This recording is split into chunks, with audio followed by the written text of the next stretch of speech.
Hey guys, this is an Emerson model HF948 industrial ceiling fan, or I think it's industrial, also known as an Emerson heat fan.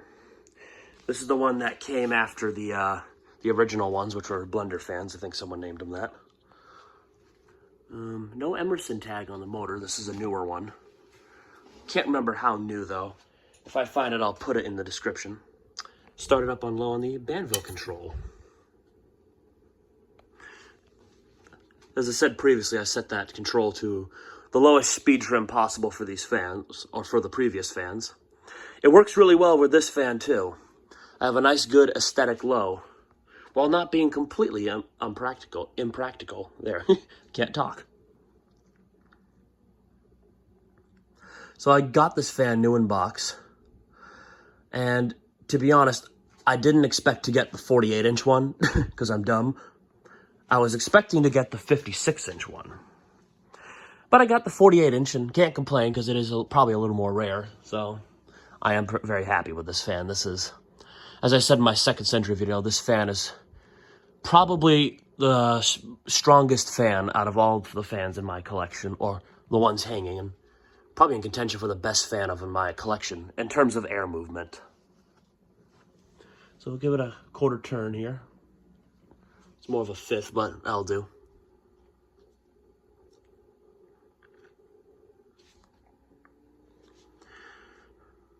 So this would be a more likely low you would see something like this on, because this would be used in like a warehouse, or I'm not sure if you guys have seen any in person. I'd love to hear about it.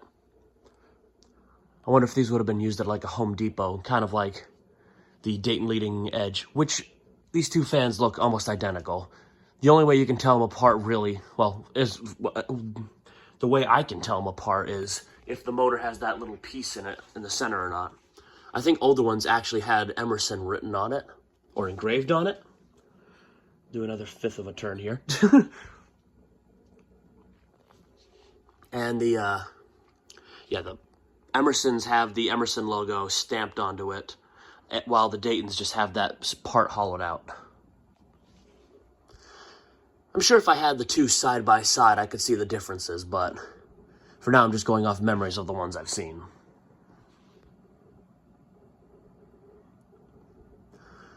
Also, I wonder if those had the same OEM or not.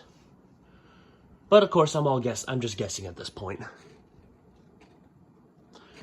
All right, we'll give it another fifth of a turn. That's nearly high. Well, it's that high. This thing really picks up at that speed. And the breeze it's been giving on all the speeds has been really good. It's very direct though, it doesn't really spread the air. But that's probably because it's on a lower ceiling.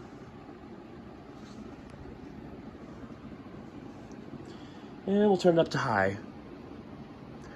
Kind of gets rid of the motor noise. And it does pick up a little bit, but not too much. Actually, maybe more than I think.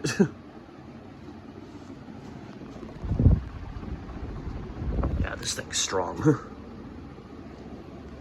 One of the blades is a little out of whack too, but it's all right. It's almost wobble free. For an industrial, it's pretty calm. And we'll do spin down. So, if you recall me talking about my church, I had filmed them, but I somehow lost the video, and I have to try to find it again. It's really aggravating. But, long story short, when my church was built, it had two Automair Airmasters installed in the place, two Airmaster D56s, or basically rebranded Newtone Pro lines. That was in the church when it was built in 1983, and those fans were probably dated from 83. I have one dated from 84. The church was expanded because more people were showing up than they previously thought. So when they expanded the sanctuary outward, they added on with a third ceiling fan. You could tell it was a little offset from the other two. It was a little further apart. But it was a 56-inch Emerson industrial like this one.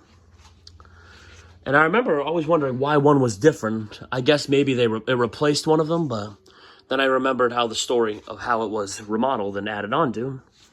And I think it was added on to, it wasn't long after it was built, so I want to say 85, 86, based on the stories I remember. I'd have to double check that, but yeah, the 3 fans hung in the sanctuary, all on the same Airmaster control. And honestly, the Airmasters were better suited for the sanctuary because they had curved blades, where this was really just a direct breeze, but it did get a good amount of air. And sadly, I couldn't save the fans. I was an idiot and talked to the wrong people. So, yeah. That was, getting on 4 years ago now. Maybe not that long, but yeah. And I've always wanted to try to find one of those Emerson Heat fans since, or try to find both of those fans. And I got lucky through eBay by finding an Airmaster for a reasonable price. If you guys think $40 for a fan like that, that's brand new in box, reasonable. This is the same case. They got this one for about the same price. And from the picture, I thought it was 56-inch. Can't remember where I got this one. As it turns out, it wasn't. But like I said, it works out. It fits really nicely in this space here.